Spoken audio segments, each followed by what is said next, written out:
With William and Ambar, and I'm so excited for you guys to hear their story of how they got their first triplex out of state. Why don't you guys talk to everyone? I know all the stuff, and I always say that every time, but everyone watching does not. So pretend that I don't know, and tell everyone like where you live, what you do for work, and kind of what got you excited about wanting to invest in real estate. Yeah. So I'm Willie. This is my wife, Ambar. So we are based in Southern California, Orange County area. I think for us, so we got married last year, and one of the goals that we set early on was that we wanted to actually get involved in real estate investing. And I think it's been a pretty big goal of ours to even just buy one property because I know that that's probably the biggest step that everyone has trouble. You're getting yourself involved into something you've never done before. If you've bought a house, maybe you have experience, but at least for us, trying to do something one out of state and basically dive into something that we had no knowledge of at least up until before the program. So we were pretty excited to work with Casey and basically now see the fruits of our reward. Yeah. So through this program, we were able to purchase our first property. We decided to invest in Cleveland, Ohio, and we were able to get a triplex. And so far, it's been a lot of learnings, but definitely it's been really helpful having Casey as our mentor and being able to have one-to-one conversations to really ask like the burning questions that we have on what are the next steps to do with our property and how to turn over units, how to get a tenant in place. And it's been really great to have that network of connections of other students as well, because that's how even we found our property manager was from a previous student who also used that property manager, and we love her. So she's our best friend now. Yeah. That's a good best friend to have. Yeah. So you guys live in California, SoCal, like my old stomping grounds. That's got to be really hard. Like I know cost of living is really tough out there, and it's for most of my students who are in California, they rent their homes and they buy their first one out of state. So was this your guys' first property purchase ever, as well as your first rental? Yeah. So we originally wanted to do the house hack method, especially when you're looking at bigger pockets. Like the very first method that they try to recommend is house hack and then go invest out of state or to a different property. But right now, if you know the Southern California market, it is ridiculous. Like we have a house right down the street. Crazy story. There was like a drug raid that had happened. We don't live in like the nicest neighborhood here in Southern California either. But when we found out how much that house was really sold for, and this is 2 years ago, it was 900. Yeah, $900,000. And we look at it and it literally looks like a piece of dump right now. Like it's smashed. But to think that that's almost $1 million and that's sort of the buying power that you need to be here, like it just kind of makes it impossible, at least unless you have support from your family. But for us, we wanted to just jump in with our resources, not really having to rely on anybody else. I think later on down the line, maybe, but at least, stay safe, make sure nobody else gets affected except for us, so that we can see if this real estate investing actually worked. And it did. I know, I can't believe it. You guys did a great job. We'll talk about your property in a second.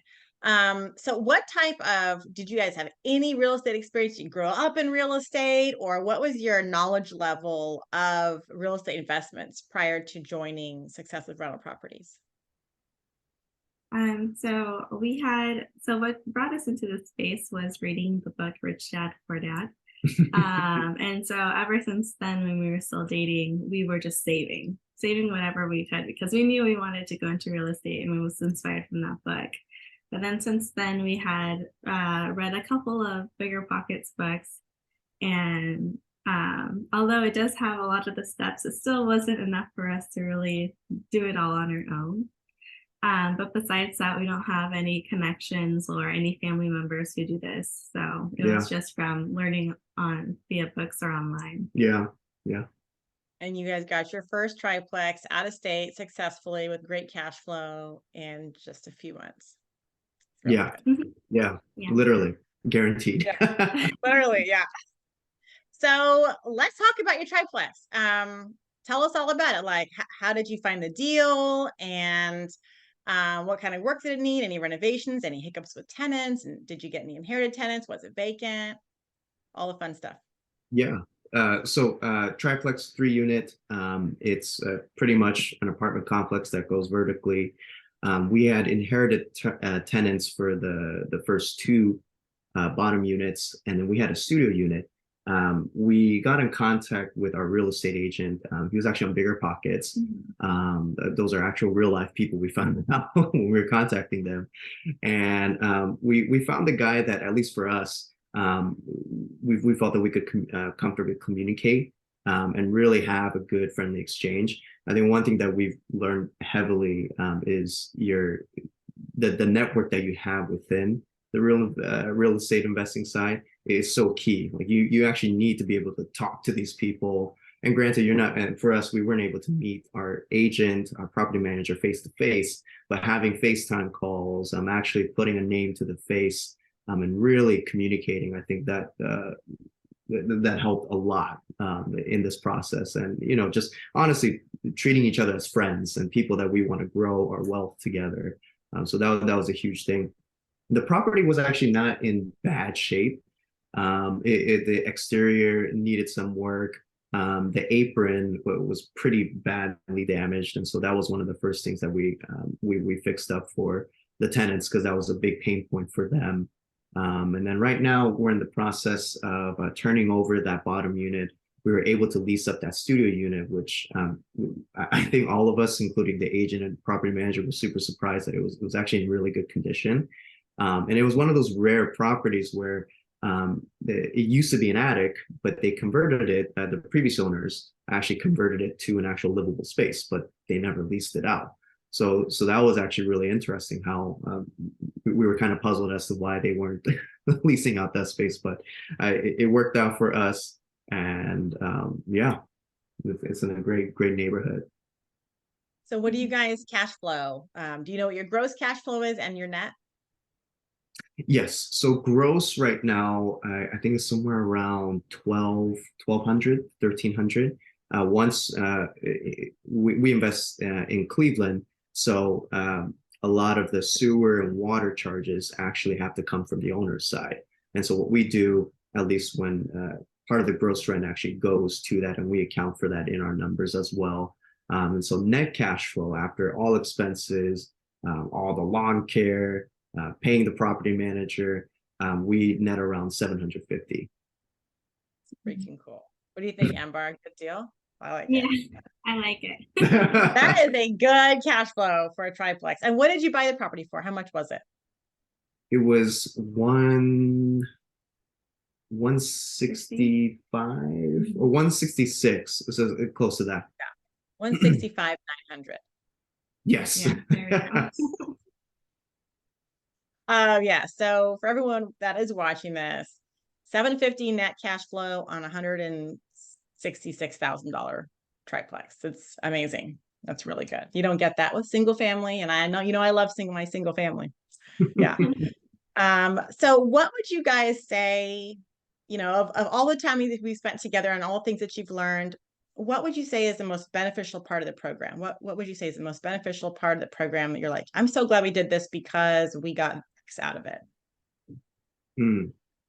I think there's one story that actually comes to mind, and Casey, you probably remember this really well. So the first loan broker that we had worked with, super awesome guy.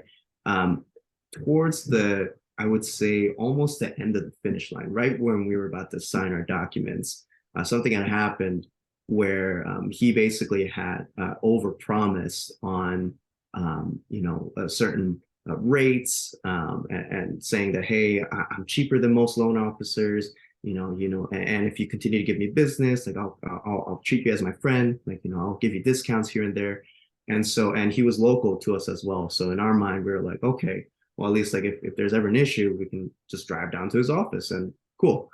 And lo and behold, he completely flips on us last minute and he fumbles the bag.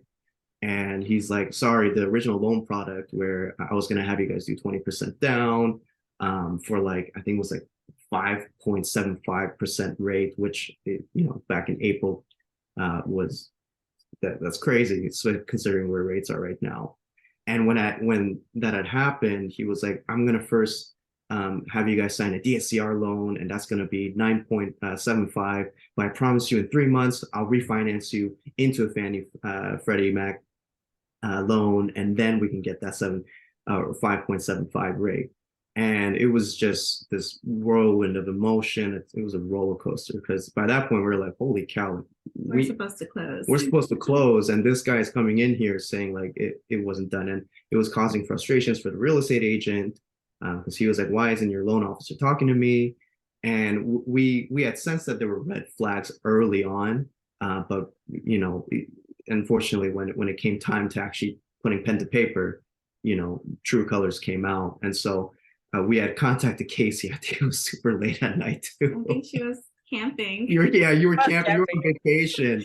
And we were like, oh God, we don't want to bother Casey. Like but we were like, this is a dire situation. Like, we'll just send her an email. And if she looks at it, cool. She has reception, cool. And Casey, she responded like ASAP.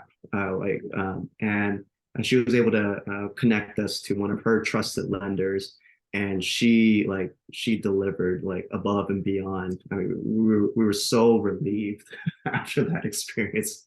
We were like, okay, yeah, never again are we going to put ourselves in that position and being wooed by those rates and discounts. I remember I was like on the phone with you guys. And one thing I remember is I was like, you better call Danielle. You need to call her right now. Yeah. And it was 8 days to close, and a new loan would start all the way over. And I'm like, oh my God. So, and it was like 3:00. Danielle, have they called you? Nope, haven't heard from them. So I called you back. You can get a call right now. Every day is a moment lost. I know. You're like, you called her up, and dang it, you guys got that thing closed. Like it just by the skin of the teeth.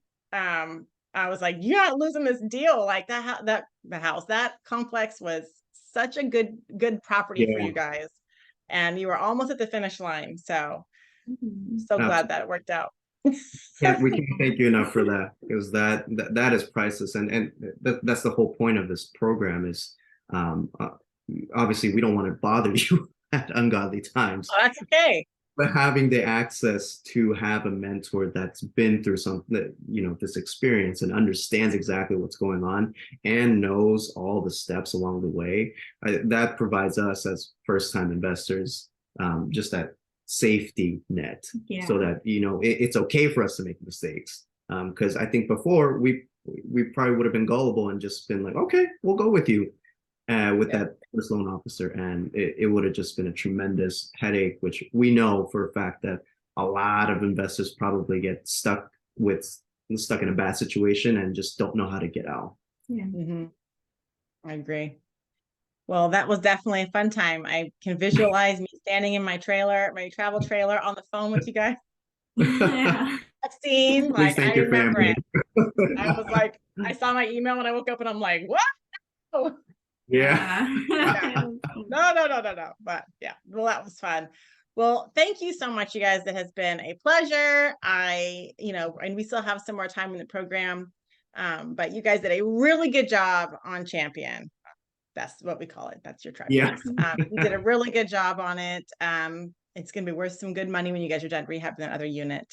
And thank you so much for trusting me to be your leader. Thank you. Can't thank you enough. Yeah.